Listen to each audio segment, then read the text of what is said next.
After my last two videos where I walked you through the 5-step cybersecurity roadmap and the top 5 cybersecurity courses, it's time to take the next step. So you've built your foundation, you've started learning the basics, but the big question is, what entry-level cybersecurity jobs can actually get you hired? In this video, I'm breaking down the top entry-level roles in cybersecurity for 2025, what they really do day to day, the average salaries, and how to position yourself to land them, even if you don't have experience yet. Now stick around to the end because I'll also share the most common mistakes I see beginners make that stop them from getting interviews and how to stand out over other candidates. If you're new here, welcome. I'm Gough, a cybersecurity recruiter and career coach with over 14 years of recruitment experience across Australia, the UK and beyond. I help people break into cybersecurity, I help them land better jobs, I give them career advice, and I build long-term careers that they love. If that's your goal, make sure to hit subscribe. Let's dive straight in. Okay, section 1, the reality of entry level in cybersecurity. So first things first, the term entry level in cybersecurity doesn't always mean no experience. In fact, what most companies really mean is you understand the basics of IT, you've got some security awareness, and you're ready to learn fast. So if you completed any of those 3 courses I mentioned in my last video, or earned a certification like the Security Plus or the Google Cybersecurity, you're already on the right path. Plus, as I discussed in the 5-step roadmap video, if you've got your hands dirty by building home labs, you would have set yourself up really nicely. So now let's look at the top roles that are actually hiring beginners in 2025. Number 1, SOC Analyst, also known as Security Operations Center Analyst. So think of this as the front line of cybersecurity. You monitor alerts, you investigate suspicious activity, and you escalate real threats. It's a fast-paced role, so it's great for people who love solving puzzles. An average salary in Australia, you're looking at around 70 to 90,000, or in the States, around 55 to 75 USD. Now, when it comes to preparing for a SOC analyst position, learn to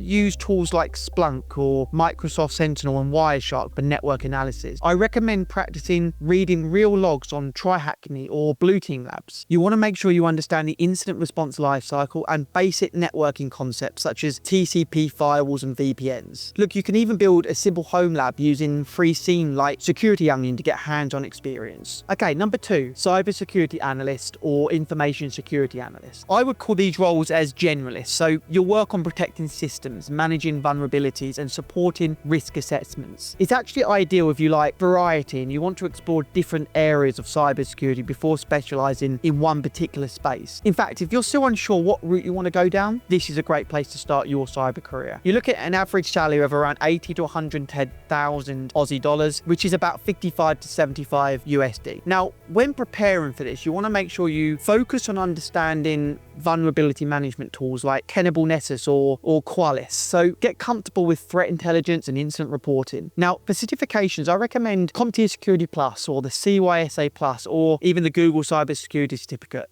These will all give you credibility when you're looking at these types of positions. Now, make sure you try simulating threat detection and response exercises. You can use platforms like TryHackMe or Rangeforce, and there's plenty out there that can do this for you. Moving on to number 3, you have Security Administrator / IT Security Specialist. In these roles, you'll be managing security configurations, user permission, firewalls. This role often bridges the gap between IT and cybersecurity, so it's great for people transitioning from help desks or even system admin positions.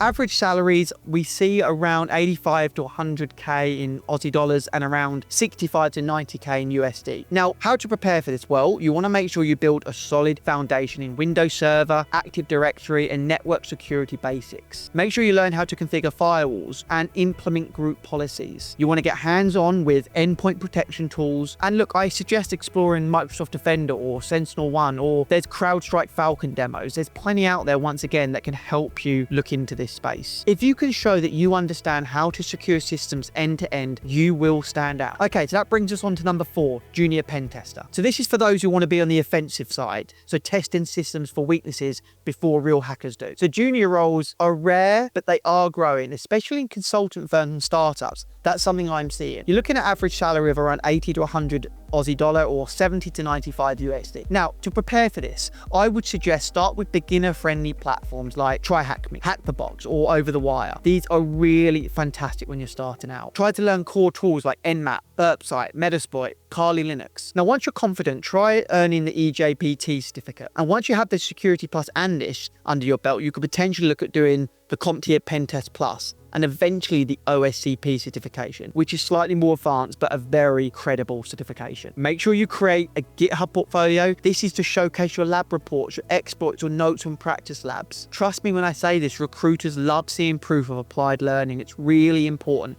and it will help you stand out. All right, number 5, GRC Compliance Risk Analyst. I would say if you're detail orientated and you like processes and documentation, this could be directly in your lane. You'll help companies meet security standards like the ISO 27001, the NIST CSF, or Essential 8. You're looking at an average salary of around 90 to 120 Aussie dollar or around 75 to 100k US dollar. GRC is a really important function of the business and it is continuing to grow, and I predict it won't slow down. And how to prepare? Well, get familiar with frameworks such as NIST, the ISO 27001 and the SIS controls. Take online courses or watch walkthroughs on governance, risk and compliance fundamentals. There are plenty out there. Now, in terms of certifications, I'd recommend once again the CompTIA Security Plus because it's the gold standard, or the ISC2 certificate in cybersecurity. These will help you stand out. And if you're from a background in finance, auditing, IT audit, or even legal, leverage that experience. It transfers extremely well. I've helped many people in the past transfer from these areas into these positions. Okay, now finally, number 6, a bonus role. This is IT support to cyber pathway. So technically it's not a cybersecurity role, but it's a gateway. And I want to talk about it because it is an option I do see and I do recommend. IT support or desktop support gives you great hands-on experience with systems. You will deal with troubleshooting, you'll deal with networks, and these are all critical for security. So many analysts started right here. You're looking at an average salary of around 50 to 60 Aussie dollar or 45 to 55 USD. Obviously, this does depend on where you are in the country, what city, etc.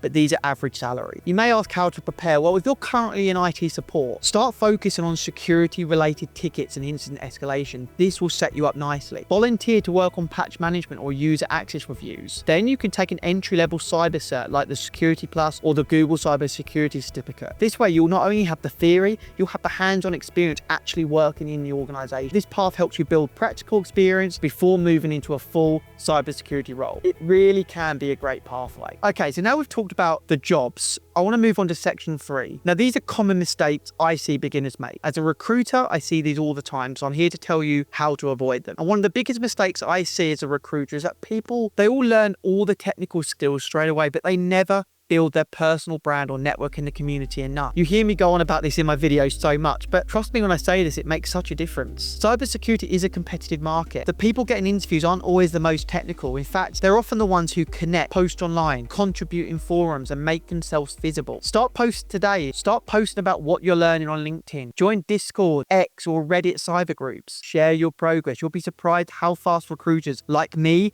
and others start noticing. Now moving on to a really important section, section 4, how to stand out. So this is a really important section because it will help you stand out against the other candidates in your position that may be applying for the same role. So how do we do that? Well, having the right skills is only half the battle. You need to show employers that you're ready. I suggest, number 1, tailor your resume with keywords from the actual job description you're applying for. Don't just use a generic resume for every application. Never do that. Cybersecurity job ads often use specific keywords that applicant tracking systems, ATS, look for. Now, if you want a video that goes in more detail about ATS, let me know in the comments and I'll do that. But you want to be looking for things like incident response, scene monitoring, vulnerability assessment, or the ISO 27001. Keywords that stand out. Read the job description carefully, then make sure those same phrases appear naturally in your resume. This helps your application pass through the ATS filters and land in front of an actual recruiter or hiring manager, which is what your ultimate goal. If you're applying to both blue team and GRC roles, for example, then have 2 different resume versions, one technical, one more compliance focused. All right, number 2. So you want to be mentioning labs, projects, and hands-on experience. Anything you have. Employers want to see that you can apply what you've learned. So if you've got projects, add a section to your resume or LinkedIn. Don't just do them and not document them because no one will know. Add it to your LinkedIn, add it to your resume, make it stand out. You want to list platforms like TryHackMe, Hack the Box, or Rangeforce and include what you've accomplished. You could put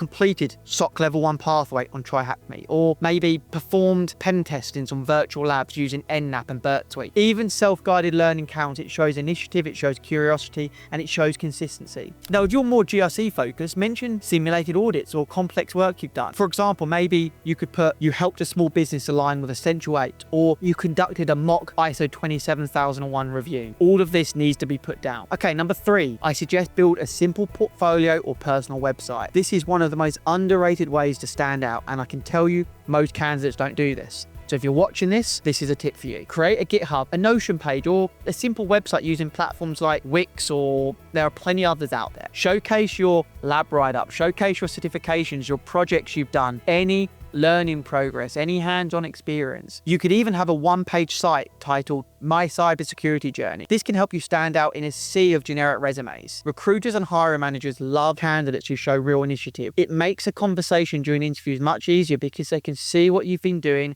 and they can actually quiz you on it. And finally, a bonus tip. Don't underestimate your LinkedIn presence. I can tell you as a recruiter, this is important. Post short updates about what you're learning. Consider sharing your milestones or comment on cybersecurity news. Essentially, visibility matters, and your next job might come from someone who's been following your post for a few weeks. You never know. Okay, that wraps it up. I hope you found this video helpful. Check out my 5 free cybersecurity courses video next. It's the perfect place to start learning the skills for these exact roles. And if you're serious about landing your first cybersecurity job, subscribe for more weekly videos where I share career tips from a recruiter's perspective. Okay, thanks for watching. Always keep leveling up your career. Remember, your first cybersecurity job might be closer than you think. See you on the next one.